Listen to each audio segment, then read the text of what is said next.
Alors, nous allons à présent nous intéresser à la modélisation de réseaux hydrauliques. Donc, nous allons aller dans la fenêtre arborescence du projet en bas à gauche. Et la discipline génie climatique, on ne va plus l'utiliser, donc on peut réduire. Et ici, on va développer la discipline plomberie. Les réseaux qu'on va étudier, on va les implanter sur la vue en plan R+1. Donc ici, on va double-cliquer pour lancer la vue en plan R+1. On ferme la feuille qui était présente. Et donc cette vue R+1, on va immédiatement la dupliquer la vue. Avec les détails ou non, ça n'a pas d'importance pour l'instant, vu qu'il n'y a pas de détails déjà modélisés. Cette vue, on va la renommer. On va l'appeler 01 plomberie, pour bien montrer qu'il s'agit de réseau hydraulique. Et ici, on va préciser chauffage pour la chambre 11, parce qu'on est au premier étage et on va travailler sur la chambre 11. On verra après si on vient renommer le nom. Ensuite, donc, on va s'intéresser donc à la modélisation de radiateurs qu'on va implanter dans une chambre. Donc, on va réduire le cadrage de la vue. Donc, ici, on joue avec les poignées pour se concentrer uniquement sur cette chambre ici, par exemple. Et donc, on va à présent prendre l'onglet Système, Équipement de génie climatique. Et ici, dans le menu déroulant propriété, on va aller à la recherche d'un appareil de type radiateur. Donc on va dans le champ recherche taper radiateur et on va prendre le radiateur générique 1. On clique dessus et on se retrouve avec le radiateur au bout de notre curseur, prêt à être positionné. Donc ici on va après observer les propriétés. Pour l'instant on va positionner le radiateur dans cette zone à ce niveau-là et on va appuyer sur échappe. Le bandeau est bien gris, je vais revenir resélectionner l'équipement et ici pour observer les propriétés. Donc ici on voit que dans les propriétés il est positionné au niveau 1R+1. Élévation par rapport à ce niveau il est à 0, ça veut dire qu'il est probablement posé au niveau du sol. Donc pour avoir confirmation de cette position, on va se créer un plan de coupe. Une coupe en fait. Alors ici il existe déjà deux coupes qui sont livrées par le gabarit. On ne va pas toucher à ces coupes, on va s'en créer une dédiée à cette chambre là. Donc on va aller dans les icônes tout à fait en haut de raccourci et on prend l'icône coupe. On clique dessus et dès qu'on fait ça, on vérifie bien le bandeau vert, modifier coupe. Et ici on regarde dans la fenêtre propriété qu'on a affaire à une coupe. Alors la dernière qu'on a dû créer était en génie climatique, là il faut qu'on prenne une discipline plomberie. Donc on choisit ici plomberie et on va se faire une coupe qui par exemple va aller que pour la chambre 1 dans cette direction là. On peut réduire la profondeur avec la petite poignée, mais comme ça on a cette zone là. Ce qui fait que les deux autres coupes qui sont là, je fais un rectangle de sélection de droite à gauche. Pour sélectionner ici les deux plans de coupe, je vais les masquer parce qu'ils n'apportent rien à ce niveau-là. Et je vais maintenant, cette vue qui est présente ici, l'ouvrir, donc en double-cliquant sur l'extrémité de la flèche bleue, ça ouvre la coupe 1. Alors ici, on voit bien que la coupe 1 apparaît, l'onglet apparaît ici, et on voit bien dans l'arborescence du projet qu'elle apparaît, coupe 1, dans la discipline plomberie. Donc je vais ici fermer la 1R+10 concepteur. Oups, j'ai fait un double clic, je suis allé un peu trop vite, je vais rouvrir celle-là.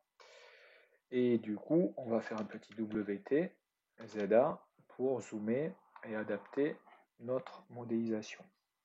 Alors, la coupe ici qui est présente, si j'ouvre un petit peu plus, on voit qu'elle balaye du rez-de-chaussée à la toiture terrasse. Nous, comme on va se concentrer uniquement sur le R+1, je vais réduire ici et on va se focaliser que sur cette zone-là. Donc, on observe bien notre radiateur ici. Si je le sélectionne sur la vue en coupe, on voit bien ici qu'il apparaît en bleu, sélectionné, donc on voit bien qu'il est posé au niveau du sol. Alors si on veut le déplacer, soit ici au niveau de l'élévation, on peut choisir par exemple 0.20, et ça veut dire qu'il sera positionné 20 cm au-dessus du niveau. Donc voilà, il y aura la place s'il y a une plainte pour cheminer et mettre nos canalisations en dessous si on est en apparent. Et on pourrait aussi, si on veut le disposer, tout simplement faire un clic-glisse, le déplacer comme il nous convient, comme il nous plaît ici sur la coupe. Donc je vais remettre 0.2 pour avoir une cote propre.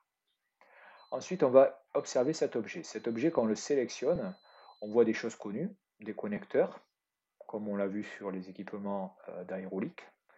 Et on va regarder la fenêtre propriété ici. Donc dans la fenêtre propriété, on constate ici qu'on a deux informations, return position et supply position, 1 sur 10. Donc si ici on modifie par exemple cet élément-là, qu'on va choisir le 5 sur 10 qu'on fait appliquer, on va voir que le connecteur ici change de place. Et donc on a un objet qui est paramétrique, qui est assez bien conçu, parce qu'on peut ici, pourquoi pas, si je vais y mettre 9, on va voir ce que ça donne.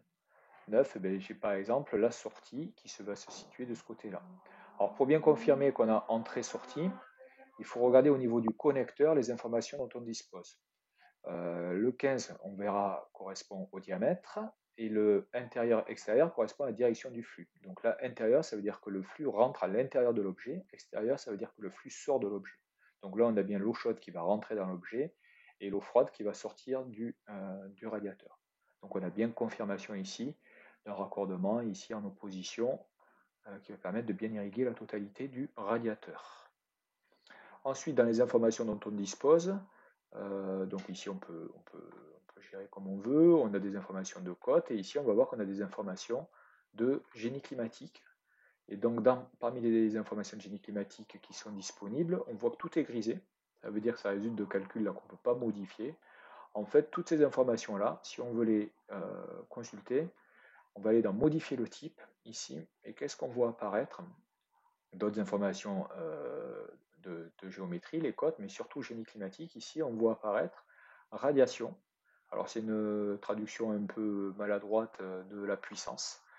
Donc ici, on voit une puissance de 10 000 watts. Donc pour un radiateur, effectivement, c'est incohérent.